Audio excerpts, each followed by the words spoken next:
came the farthest, all the way from Pennsylvania. I shared a little bit yesterday about what we, how we utilize our staff, which is all, at this point, all youth-led. We're all youth-led. So 7410 is Northeastern Pennsylvania. We have 42 clubs. We're a small district. We're under the gun right now because we have less than 1,100 members in our district, and that is the RI. That's how many you have to maintain the district. So we're in jeopardy of losing our district if we don't get some more members before the end of the year, because we've already had 2 reprieves. So this isn't my last ride. I don't know.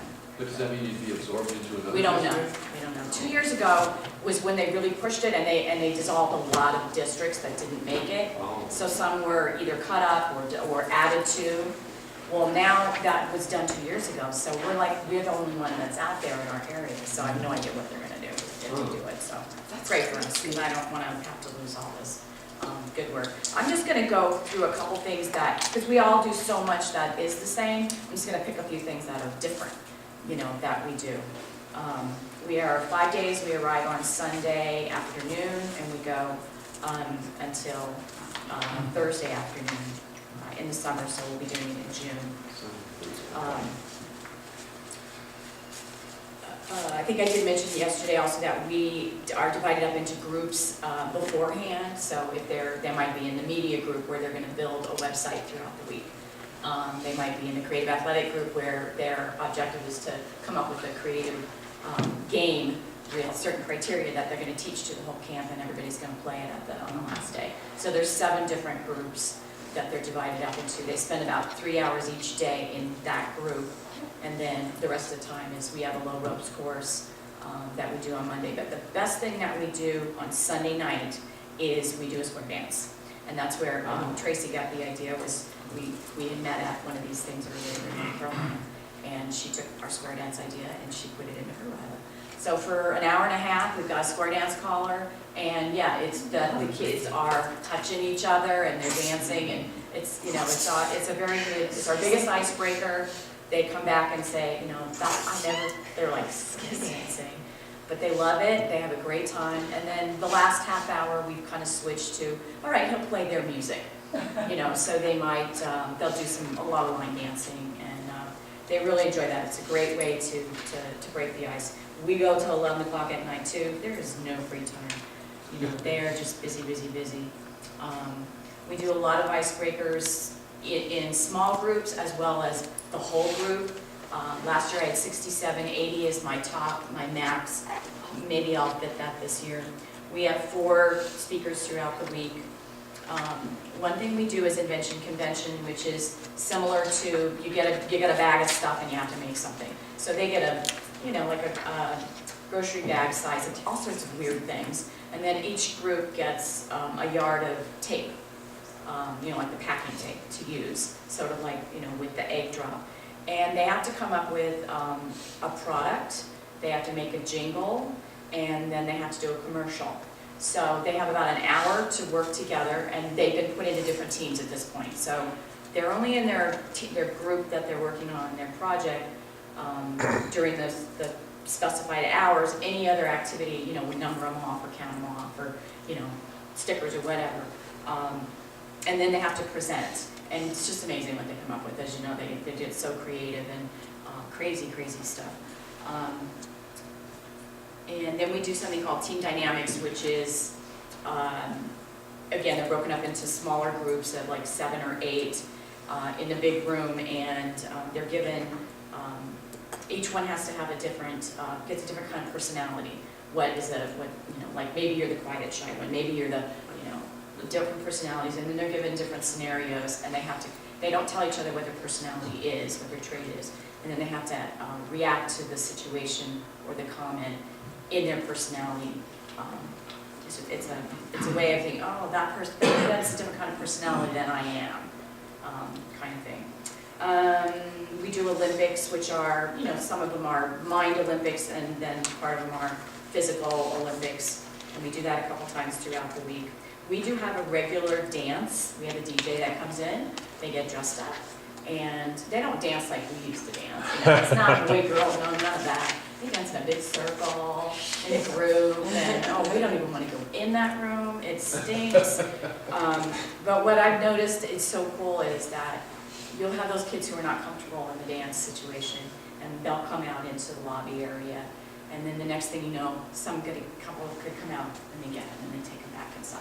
And by the end of the night, they're all in there dancing in a big, huge group, and they have a great time. And we do a talent show. The kids know in advance there's going to be a talent show, so if they're so inclined, they bring an instrument, and it's amazing, how many of these kids are hugely talented, or kids that have never been in a talent show before, and they do really weird. I was telling the girls the other night, one of the boys from my club, he said, Miss Karen, I've never been in a talent show before, but I would really like to. Well, okay, he came up with a talent. He can squeeze the tear ducts and make tear juice. So he poured out his eye. So he got up there and Wow. he said, you guys have to get close so you can see this. And they're like, ew, But he was so proud of himself because he stepped out of his comfort zone and he did something like that. And I now have him as one of the directors in our internet club. And he's one of those boys That's his talent. He will, yeah, he's talented. He will, on Mother's Day, he sent me a text, Happy Mother's Day. So that all that time and effort that you're putting in to, to this, it's good, it comes out. And I think he also had me write one of his college application recommendation letters, which is fun. Let's see. And there's two other things we do that are kind of different. We have one of those emotional activities. It's called My 2 Cents. Again, they're divided up into different groups. So maybe with kids they've never really been with yet, and we give them a topic. They range from serious to silly. A silly one might be Elmo versus Barney.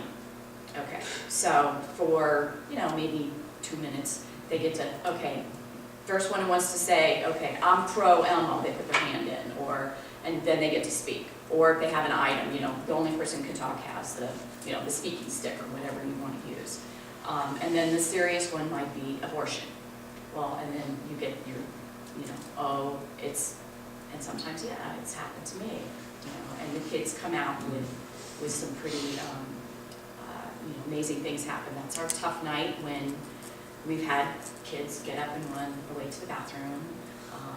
2 years ago, we had a group of kids that afterwards, they went down to we had some free time afterwards, they went down to the dorm and they had a Bible study and they had prayer time because they were a group of Christian kids that some of the topics really bothered them, really, really bothered them. And they just went and did that by themselves and they were fine after that, So it's good to have one of those emotional things. And afterwards, we let them know that they're the best Ryla ever, and so they get an extra hour to stay up, and we have an ice cream social waiting for them downstairs. So that's when you transition from that really serious moment to something fun. And then we have there's always music. Every year there's this different dance that they seem to pick up on. Last year it was the wobble. So we're wobbling everywhere, and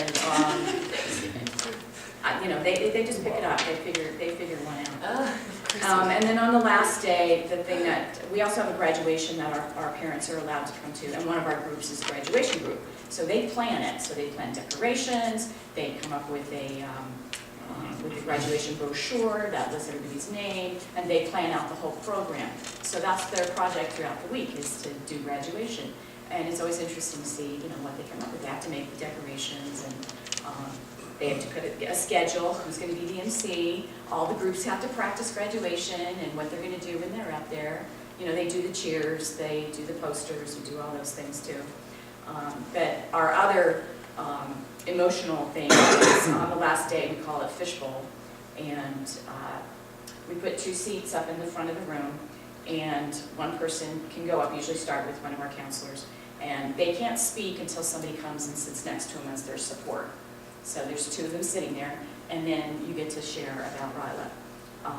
And then when that person's finished, then the person who is their support waits until another person jumps up and comes and sits next to them. And that's when, you know, again, the tears and the, you know, oh my gosh, nobody judged me here. It's the big thing I hear all the time. There's no judgment, you just accepted me. And when you have the young guys, the 15, 16-year-olds crying, you know, and we have them crying when it's time to go home. And their moms are like, what'd you do with my kid? What happened here? It's the same everywhere. You know, I'm going to call it the sprinkle of bridal magic, that it's how, no matter how different all of our events are, it happens. You know, it's amazing. And so those are just some of the things that we do that maybe are a little bit different.